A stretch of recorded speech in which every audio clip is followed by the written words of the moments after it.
বাংলাদেশ উপকূলে আঘাত এনেছে ঘূর্ণিঝড় রিমাল। 8 থেকে 10 ফুট জলোচ্ছ্বাসের আশঙ্কা। সমুদ্র বন্দরে মহাবিপদ সংকেত। উপকূলীয় জেলার 8 লাখ বাসিন্দা আশ্রয় কেন্দ্রে, জানালেন দুর্যোগ প্রতিমন্ত্রী। সব মন্ত্রণালয়ে ছুটি বাতিল।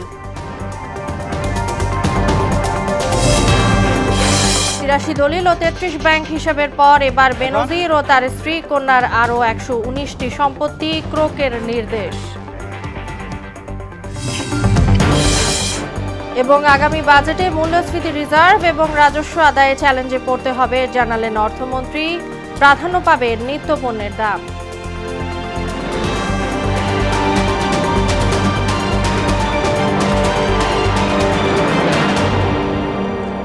আসসালামু আলাইকুম, আমন্ত্রণ মোহনা সংবাদে। শুনছিলেন শিরোনাম, সঙ্গে আছি তাসনুবা বিনতে তাহের। এবার বিস্তারিত। সাজাপ্রাপ্ত পলাতক আসামি তারেক রহমানকে দেশে ফিরিয়ে আনতে ব্রিটিশ সরকারের কাছে আবেদন করা হবে বলে জানিয়েছেন প্রধানমন্ত্রী শেখ হাসিনা। গণভবনে কোটালীপাড়া উপজেলার নবনির্বাচিত চেয়ারম্যান, কাউন্সিলর ও আওয়ামী লীগ নেতাকর্মীদের উদ্দেশ্যে দেয়া বক্তব্যে তিনি বলেন, তারেক জিয়াকে দেশে এনে তার সাজা বাস্তবায়ন করা হবে। এর মাধ্যমে অগ্নিসন্ত্রাস আর জঙ্গিবাদ সহ যেসব কর্মকাণ্ড ঘটিয়েছে সেগুলোর হাত থেকে দেশের মানুষ মুক্তি পাবে। সরকার প্রধান বলেন, জাতির পিতার খুনি যারা বাইরে আছে তাদেরও আনার চেষ্টা করছে সরকার।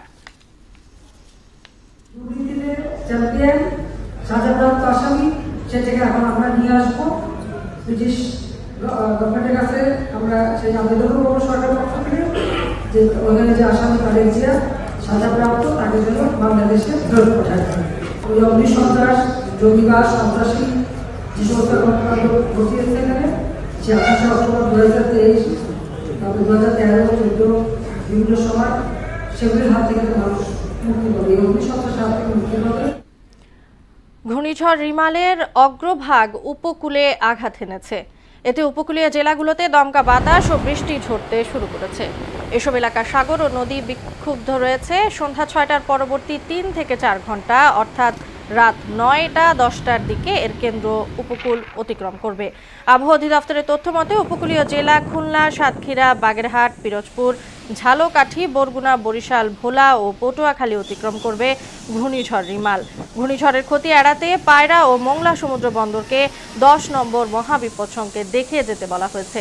কক্সবাজার ও চট্টগ্রাম সমুদ্র বন্দরকে 9 নম্বর মহাবিপদ সংকেত দেখিয়ে যেতে বলা হয়েছে।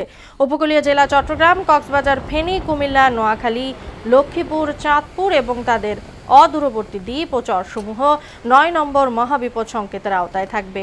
দ্বীপ ও চরসমূহের নিম্নাঞ্চল স্বাভাবিক জোয়ারের চেয়ে 8 থেকে 12 ফুট অধিক উচ্চতার বায়ু তাড়িত জলোচ্ছ্বাসে প্লাবিত হতে পারে। দর্শক, ঘূর্ণিঝড়ের প্রভাবে কুয়াকাটার অবস্থা জানাতে সরাসরি যুক্ত হচ্ছেন সহকর্মী খোকন হাওলাদার। খোকন, ঘূর্ণিঝড়ের প্রভাবে কুয়াকাটার বর্তমান চিত্র কেমন দেখছেন?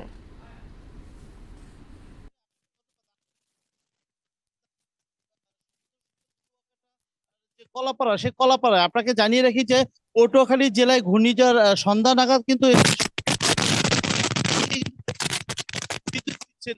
আপনাকে যদি আমি দেখাই যে সন্ধ্যার পরে কিন্তু বাতাসের যে তীব্রতা কিন্তু অতি ভয়াবহ শুরু হয়েছে। সাথে কিন্তু প্রচুর পরিমাণে বৃষ্টি রয়েছে। এখানের যে পর্যটকদের যে নিরাপত্তার জন্য এখানের যে প্রশাসনের পক্ষ থেকে কিন্তু সকল রকমের কিন্তু প্রস্তুতি গ্রহণ করা হয়েছে।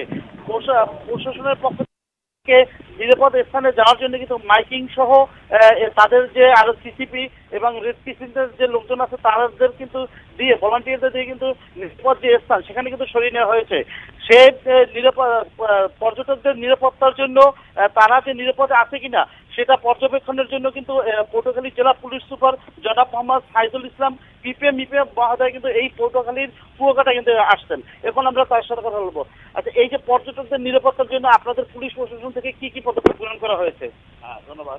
আপনারা জানেন যে পর্যটকদের নিরাপত্তার বিষয়ে টুরিস্ট পুলিশ এবং জেলা পুলিশ নিরবিচ্ছিন্নভাবে কাজ করে যাচ্ছে। তাদেরকে বুঝিয়ে কিন্তু আমরা বিচ এলাকা থেকে ইতিমধ্যেই কিন্তু বিচ এলাকা আপনি দেখেছেন যে একদম শূন্য। এখন একজন পর্যটকও কিন্তু আপনার বিচ এলাকায় নাই। তারা কিন্তু যে সকল আবাসিক হোটেলে কিন্তু অবস্থান করছে। আমরা পর্যটকদের বলেছি যে পরবর্তী নির্দেশনা না দেওয়া পর্যন্ত বা পরিস্থিতি স্বাভাবিক হওয়া না পর্যন্ত তারা যেন এই বিচ এলাকায় এসে এই ঝুঁকির মধ্যে যেন তারা না আসে। এবং আমরা আমরা জেলা পুলিশ কিন্তু শুধু পর্যটকই নয়, আপনি জানেন যে কুয়াকাটা কেন্দ্রিক মহিপুরের যে সাগর বেষ্টিত যে সকল উপকূলীয় এলাকায় যে সকল বসবাসকারী আছে তাদেরকে কিন্তু আমরা নিরাপদ আশ্রয় কেন্দ্রে নেওয়ারও কাজ করে যাচ্ছি। এবং রাঙাবালি, গলাচিপা, কলাপাড়া, বিশেষ করে কলাপাড়া এই এলাকায় এবং রাঙাবালি এই এলাকায় কিন্তু আপনার অবস্থায় আছে মানুষ। তাদেরকে কিন্তু আমরা তাদের যে সহায় সম্বল গরু, ছাগল, গবাদি পশু, সে গবাদি পশু সহ তাদেরকে কিন্তু আমরা নিরাপদে ফিরে দিয়ে আশ্রয় নেওয়ার জন্য বারবার কিন্তু আমরা বলে যাচ্ছি। আমাদের জেলা পুলিশ সার্বক্ষণিক এ ব্যাপারে তৎপর আছে এবং আমাদের পুলিশও কিন্তু দেখছেন যে সার্বক্ষণিক তারা মাঠে আছে এবং তাদের কিন্তু নিজেদের সেফটি সিকিউরিটির বিষয়েও কিন্তু আমরা বারবার নির্দেশনা দিচ্ছি।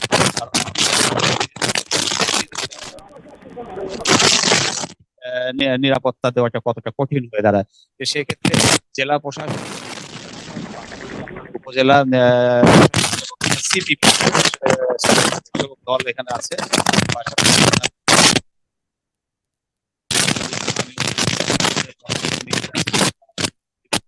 সকলে কিন্তু আমরা সমস্ত জি, ধন্যবাদ আপনাকে। আপনি যেমনটা শুনছিলেন যে এখানে পুলিশ সুপার মহোদয় আমাদেরকে যেমনটা জানিয়েছিলেন যে জনগণের শুধু তাদের নিরাপত্তা না, তাদের যে যান নিরাপত্তার জন্য কিন্তু পুলিশ প্রশাসন কিন্তু এখানে কাজ করছে। সর্বোপরি এই পটুয়াখালী জেলার যে ঘূর্ণিঝড় মোকাবেলায় প্রশাসনের কিন্তু যে প্রস্তুতি আমরা কিন্তু কালকে থেকে লক্ষ্য করেছি প্রশংসনীয়। পটুয়াখালী কুয়াকাটা থেকে ঘূর্ণিঝড় নিয়ে এই ছিল আমাদের সর্বশেষ তথ্য। কাসমিয়া। খোকন, আপনাকে ধন্যবাদ। বাংলাদেশের উপকূলে আঘাত এনেছে ঘূর্ণিঝড় রিমাল। আগামী 2 ঘন্টার মধ্যে উপকূল অতিক্রম করে স্থলভাগে আঘাত হানবে এবং আগামী 5 থেকে 7 ঘন্টার মধ্যে উপকূলীয় এলাকা অতিক্রম করবে। এ তথ্য জানিয়েছেন আবহাওয়া অধিদপ্তরের ঝড় সতর্কীকরণ কেন্দ্রের প্রধান ডক্টর শামীম আহসান ভূঁইয়া। এ সময় বাতাসের গতিবেগ 90 কিলোমিটার থেকে 120 কিলোমিটার পর্যন্ত হতে পারে। পায়রা, মংলা সমুদ্র বন্দরগুলোকে 10 নম্বর বিপদ সংকেত দেখে যেতে বলা হয়েছে। খুলনা, সাতক্ষীরা, বাগেরহাট, ফেনী, নোয়াখালী 4 নম্বর নৌ মহাবিপদ সংকেত দেখাতে বলা হয়েছে।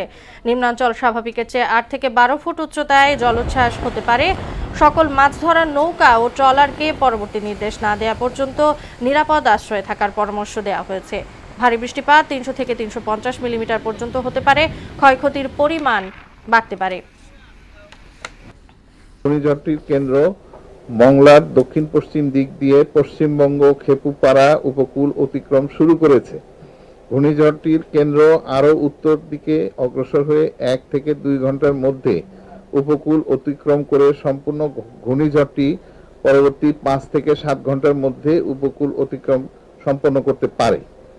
প্রবল ঘূর্ণিঝড় কেন্দ্রের 64 কিলোমিটারের মধ্যে বাতাসের একটানা গতিবেগ ঘন্টায় 90 কিলোমিটার, যা দমকা অথবা ঝড়ো হাওয়ার আকারে 120 কিলোমিটার পর্যন্ত বৃদ্ধি পাচ্ছে।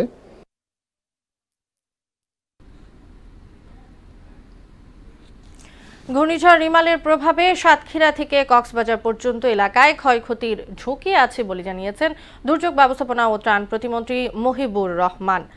বলেন, উপকূলীয় জেলাগুলোর প্রায় 8 লাখের বেশি মানুষকে আশ্রয় কেন্দ্রে নেওয়া হয়েছে। দুপুরে সচিবালয়ে দুর্যোগ মোকাবেলা বিষয়ক আন্তঃমন্ত্রণালয়ের সভা শেষে এসব কথা বলেন প্রতিমন্ত্রী। দুর্যোগ মোকাবেলা ও দুর্গত মানুষের পাশে থাকার সব মন্ত্রণালয়ের কর্মকর্তা কর্মচারীদের ছুটি বাতিল করা হয়েছে বলেও জানান তিনি। এখন থেকে আমাদের সমস্ত মন্ত্রণালয়ের সমস্ত কর্মচারীদের আমাদের ঝড় শেষ না পর্যন্ত সমস্ত ছুটি বাতিল করা হয়েছে এবং আমাদের যে সমস্ত যানবাহন, লঞ্চ, স্টিমার চলাচল করছে সেগুলি বন্ধ থাকবে। এমনকি আমরা যে বঙ্গবন্ধু টানেল যে চিটাগাং, সেটাও আমরা আজকে সন্ধ্যা থেকে পরের দিন সকাল পর্যন্ত বন্ধ রাখার সিদ্ধান্ত হয়েছে। দর্শক, এবারে চট্টগ্রাম উপকূলে ঘূর্ণিঝড় রিমালের প্রভাব জানাতে সরাসরি যোগ দিচ্ছেন সহকর্মী সুমন কুমার দে। সুমন, ওই অঞ্চলে ঘূর্ণিঝড় রিমালের প্রভাব এবং প্রশাসনের প্রস্তুতি সম্পর্কে আমাদের জানাবেন।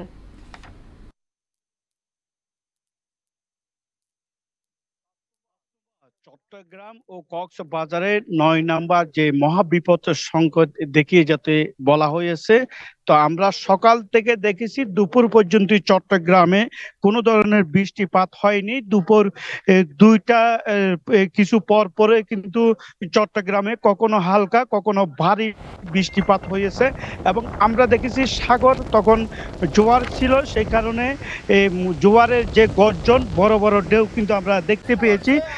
বিকাল নাগাদ কিন্তু চট্টগ্রামে কোনো ধরনের আর বৃষ্টিপাত হয়নি। এই মুহূর্তে কিন্তু গুড়ি গুড়ি বৃষ্টিপাত শুরু হয়েছে। আমি কর্ণফুলী মোহনায় রয়েছি, এখানে গুড়ি গুড়ি বৃষ্টি হচ্ছে। আর যদি প্রস্তুতির কথা বলি, চট্টগ্রামের যে জেলা প্রশাসক এবং চট্টগ্রাম সিটি কর্পোরেশন সহ সংশ্লিষ্ট যারা রয়েছে সব ধরনের প্রস্তুতি গ্রহণ করা হয়েছে এবং আশ্রয় কেন্দ্র খোলা হয়েছে। পাহাড়ের পাদদেশে যারা বসবাস করছেন তাদেরকে আশ্রয় কেন্দ্রে আশ্রয় নেওয়ার জন্য অনুরোধ করা হয়েছে এবং সকাল থেকে কিন্তু তারা মাইকিং করছেন। আমরা পতেঙ্গা সমুদ্র সৈকত এখানে প্রশাসন লোকজন কিন্তু যারা দর্শনার্থী অর্থাৎ অনেকেই কিন্তু এই যে ঘূর্ণিঝড় রেমাল দেখতেই কিন্তু পতেঙ্গা সমুদ্র সৈকতে গিয়েছেন, তাদেরকে নিরাপদে সরিয়ে যাওয়ার জন্য তারা বারবার অনুরোধ করছেন। অন্যদিকে চট্টগ্রামের যে আশ্রয় কেন্দ্রগুলো খোলা হয়েছে সেখানে কিন্তু তারা পর্যাপ্ত পরিমাণ শুকনো খাবার রাখা হয়েছে এবং যারা আশ্রয় নেবে তাদের জন্য শুকনো খাবার রেখেছেন, তারা খাবার সেখান থেকে গ্রহণ করতে পারবেন। অন্যদিকে 290টি মেডিকেল টিম গঠন করা হয়েছে হঠাৎ কেউ যদি অসুস্থ হয় তাদেরকে চিকিৎসা দেওয়ার জন্য এবং চট্টগ্রামের যে ফায়ার স্টেশন আছে ফায়ার সার্ভিসের ছুটি বাতিল করা হয়েছে। তারা কিন্তু সার্বক্ষণিক এই যে উপকূল এলাকায় কিন্তু তারা রয়েছেন এবং চট্টগ্রামের যে উপজেলাগুলো রয়েছে সেই উপজেলাগুলোর মধ্যে নির্বাহী কর্মকর্তা যারা রয়েছে জেলা প্রশাসন তাদেরকে নির্দেশনা দিয়েছেন তারা যেন উপজেলা পর্যায়ে তারা যেন যথাযথ ব্যবস্থা গ্রহণ করে থাকেন এবং ইউনিয়ন পরিষদের যারা চেয়ারম্যান রয়েছে জনপ্রতিনিধি আর ইউনিয়ন পরিষদের যারা সদস্য রয়েছে তাদেরকে সতর্ক অবস্থানে রাখা হয়েছে। যেহেতু ঘূর্ণিঝড় আর 2 ঘন্টা পরে উপকূলে যে অতিক্রম করতে পারে আবহাওয়াবিদ থেকে বলা হয়েছে, সেই জন্য তারা সব ধরনের প্রস্তুতি গ্রহণ করা হয়েছে যখন ঘূর্ণিঝড়টি উপকূলে অতিক্রম করবে এবং তখন আর যখন হয়তো যদি কোনো ক্ষয়ক্ষতি হয় এই তাৎক্ষণিক ব্যবস্থা নেওয়ার জন্য কিন্তু তারা সব ধরনের প্রস্তুতি গ্রহণ করা হয়েছে। আমরা বিকেলে দেখেছি চট্টগ্রাম সিটি কর্পোরেশনের মেয়র পতেঙ্গা এলাকায় পরিদর্শন করেছে, যে বেড়িবাঁধগুলো রয়েছে সেখানে পরিদর্শন করেছে। তিনি সাংবাদিকদের জানিয়েছেন সব ধরনের ব্যবস্থা গ্রহণ করা হয়েছে সিটি কর্পোরেশনের পক্ষ থেকে এবং যারা পাহাড়ের পাদদেশে রয়েছে তারা যেন আশ্রয় কেন্দ্রে নিয়ে আশ্রয় নেয় তাদের জন্য সব ধরনের ব্যবস্থা করা হয়েছে। তো আমরা যেহেতু বিকেল থেকে এখন পর্যন্ত বড় ধরনের কোনো বাতাস বা ভারী বৃষ্টি হতে দেখিনি, এই সন্ধ্যা পর্যন্ত এখন হালকা গুড়ি গুড়ি বৃষ্টি হচ্ছে। তো চট্টগ্রামের কর্ণফুলী মোহনা থেকে এই ছিল আমার কাছে সর্বশেষ তথ্য। তাসনোবা। সুমন, আপনাকে ধন্যবাদ। সাবেক পুলিশ প্রধান বেনজির আহমেদ তার স্ত্রীর ও 3 সন্তানদের আরো 119টি স্থাবর ও অস্থাবর সম্পত্তি ক্রোকের নির্দেশ দিয়েছেন আদালত। দুদকের আবেদনের প্রেক্ষিতে রোববার এই নির্দেশ দেন ঢাকা মহানগর দায়রা জজ আশমাস জগলুল হোসেন। ক্রোকের নির্দেশ পাওয়া সম্পত্তির মধ্যে রয়েছে ঢাকায় 4টি ফ্ল্যাট, 4টি ব্যবসায় প্রতিষ্ঠান, 4টি বিও অ্যাকাউন্ট, 15টি আংশিক মালিকানাধীন কোম্পানির শেয়ার। এর আগে বৃহস্পতিবার আদালতের দেয়া আরেকটি আদেশে সাবেক আইজিপির 83টি দলিলের সম্পত্তি ও 27টি ব্যাংক অ্যাকাউন্ট সহ আর্থিক লেনদেনকারী মোট 33টি অ্যাকাউন্ট জব্দের নির্দেশ দেওয়া হয়। আগামী অর্থবছরের বাজেটে মূল্যস্ফীতি রিজার্ভ এবং রাজস্ব আদায়ের ক্ষেত্রে চ্যালেঞ্জের মুখে পড়তে হবে বলে জানিয়েছেন অর্থমন্ত্রী আবুল হাসান মাহমুদ আলী। তিনি বলেন, এসব চ্যালেঞ্জের পরও নতুন বাজেটে মানুষের আশা আকাঙ্ক্ষার প্রতিফলন থাকবে। দুপুরে সচিবালয়ে নিজ দপ্তরে IMF এর নির্বাহী পরিচালক ডক্টর কৃষ্ণমূর্তি ভি সুব্রামানিয়ামের সঙ্গে সাক্ষাৎ শেষে সাংবাদিকদের এসব কথা বলেন মন্ত্রী। নিত্যপণ্যের দাম মানুষের ক্রয় ক্ষমতার মধ্যে আনার বিষয়টিকে প্রাধান্য দিয়ে বাজেট প্রণয়নের কথাও বলেন তিনি। মানুষের ক্রয় ক্ষমতার মধ্যে যাতে থাকে, জীবনযাত্রার মান এটাও যাতে সীমার মধ্যে থাকে এগুলো নিশ্চিত করা। তো মানুষের আশা আকাঙ্ক্ষার একটা, এবং সরকার ও প্রধানমন্ত্রী যেটা দিয়েছিলেন সেটার তো একটা রিফ্লেকশন আমরা দেখতে চাই। প্রায় 8 লাখ কোটি টাকার বাজেট আসছে আগামী 6 জুন। মূল্যস্ফীতি এবং ডলার সংকটের কারণে ব্যয় সংকোচনের পথেই হাঁটবে সরকার। এ পদক্ষেপকে সাধুবাদ জানিয়ে বার্ষিক উন্নয়ন কর্মসূচি এবং ভর্তুকি কমানোর পরামর্শ দিয়েছেন অর্থনীতিবিদরা। তাদের মতে বাস্তবায়নের সময় স্বচ্ছতা ও সুশাসন নিশ্চিত করা গেলে সংকোচনমূলক বাজেটেও ভালো ফল পাওয়া সম্ভব। নাসির উদ্দিনের রিপোর্ট। গেল 7 জানুয়ারির নির্বাচনে জয়ী হয়ে টানা চতুর্থ মেয়াদে ক্ষমতায় আসে আওয়ামী লীগ। নতুন সরকারের প্রথম বাজেট উপস্থাপন আগামী 6 জুন। আকার হতে পারে 7,96,900 কোটি টাকা, যা চলতি অর্থবছরের চেয়ে 35,115 কোটি টাকা বেশি। আকার বৃদ্ধির হার 4.62%, কিন্তু অন্য বছরগুলোতে এর পরিমাণ ছিল 10 থেকে 13% মধ্যে। চলমান অর্থনৈতিক বাস্তবতায় 2024-25 অর্থবছরে ব্যয় সংকোচনমূলক বাজেট দিতে চায় সরকার। অর্থনীতিবিদ ও বিশ্ব ব্যাংকের সাবেক lead economist doctor Zahid Hossain বলেন, অর্থনৈতিক স্থিতিশীলতা, মূল্যস্ফীতি নিয়ন্ত্রণ ও ডলার সংকটের মতো অর্থনৈতিক চ্যালেঞ্জ মোকাবিলায় খরচ কমানোর বিকল্প নেই। সংকোচনের জায়গা আছে দুটা, একটা হলো বার্ষিক উন্নয়ন কর্মসূচি, আর দ্বিতীয়টা হলো ভর্তুকি। যেসব ভর্তুকিতে আমরা কোনো সুফল পাইনি, ওইসব ভর্তুকি রাখার, এই ধরনের যখন আর্থিক একটা সংকট আছে সেই সময়ে ওগুলো বাদ দিতে হবে। আগামী বাজেটে অনুদান ছাড়া সামগ্রিক ঘাটতি হতে পারে 2,65,000 কোটি টাকা। রাজস্ব আহরণের লক্ষ্যমাত্রা ধরা হচ্ছে 5,50,000 কোটি। চলতি অর্থবছরে যা ছিল 5 লাখ কোটি টাকা। এর মধ্যে এনবিআর এর আদায় লক্ষ্যমাত্রা হতে পারে 4,80,000 কোটি টাকা। সিপিডির সম্মাননীয় ফেলো ডক্টর মোস্তাফিজুর রহমান বলেন, বাজেটের আকার কম হলেও সঠিক বাস্তবায়ন জরুরি।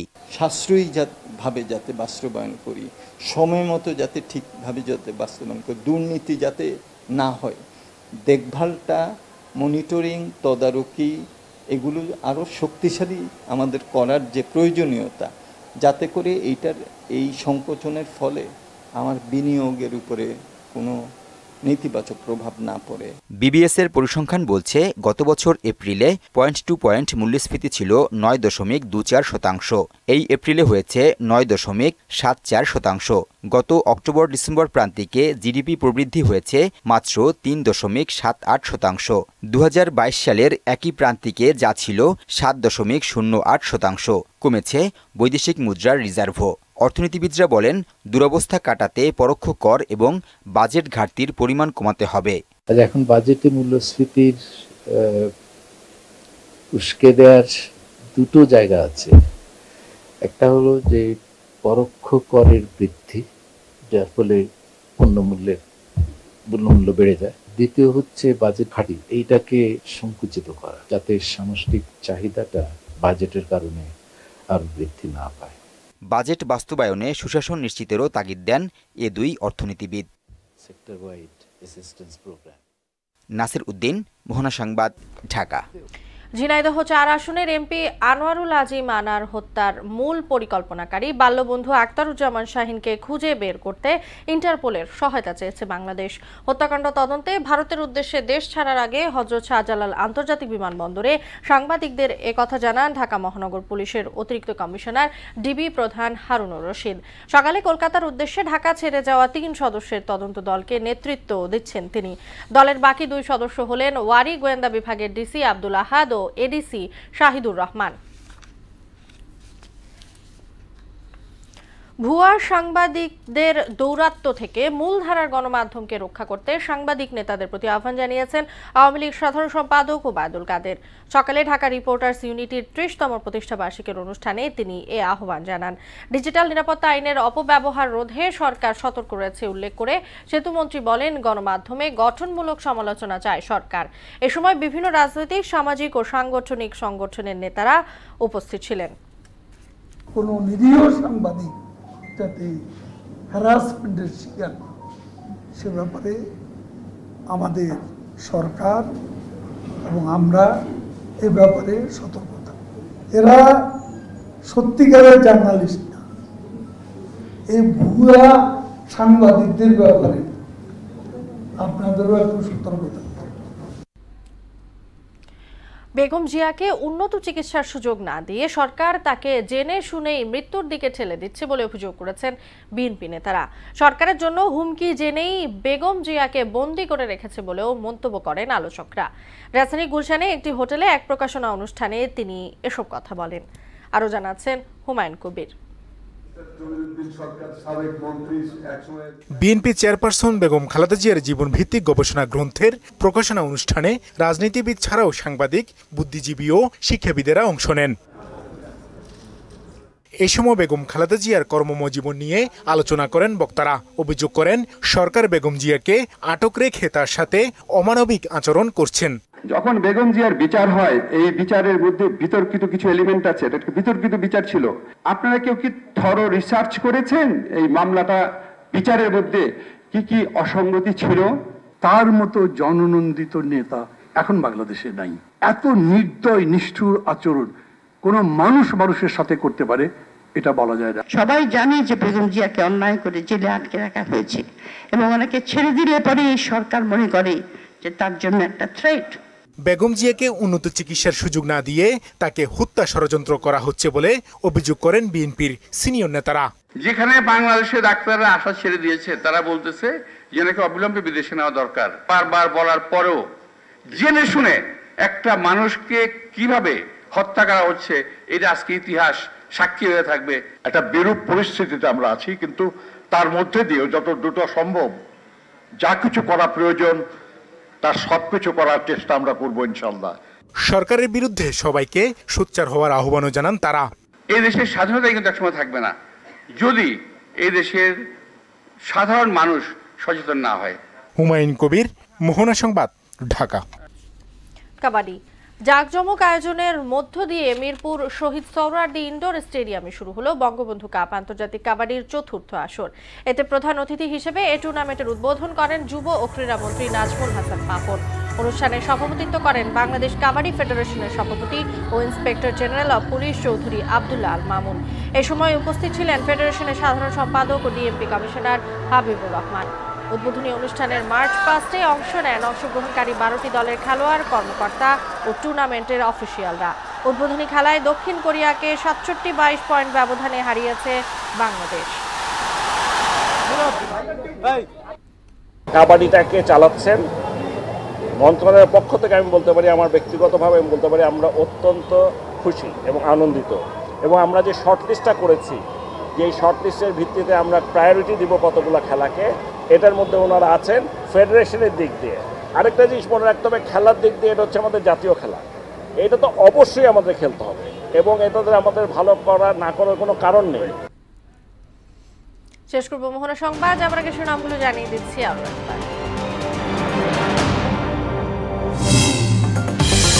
বাংলাদেশ উপকূলে আঘাত এনেছে ঘূর্ণিঝড় রিমাল, 8 থেকে 10 ফুট জলোচ্ছ্বাসের আশঙ্কা, সমুদ্র বন্দরে মহাবিপদ সংকেত। উপকূলীয় জেলার 8 লাখ বাসিন্দা আশ্রয় কেন্দ্রে, জানালেন দুর্যোগ প্রতিমন্ত্রী। সব মন্ত্রণালয়ে ছুটি বাতিল। 83 দলিল ও 33 ব্যাংক হিসাবের পর এবার বেনজির ও তার স্ত্রী কন্যার আরও 119টি সম্পত্তি ক্রোকের নির্দেশ। এবং আগামী বাজেটে মূল্যস্ফীতির রিজার্ভ এবং রাজস্ব আদায়ে চ্যালেঞ্জে পড়তে হবে, জানালেন অর্থমন্ত্রী। প্রাধান্য পাবে নিত্য পণ্যের দাম। এই ছিল মোহনা সংবাদে। পরবর্তী সংবাদ রাত 12টায়। এছাড়া মোহনার সবশেষ খবর জানতে ভিজিট করুন www.mohona.tv। সংবাদ দেখতে পান ফেসবুক ও ইউটিউবেও। এতক্ষণ সঙ্গে থাকার জন্য সবাইকে ধন্যবাদ।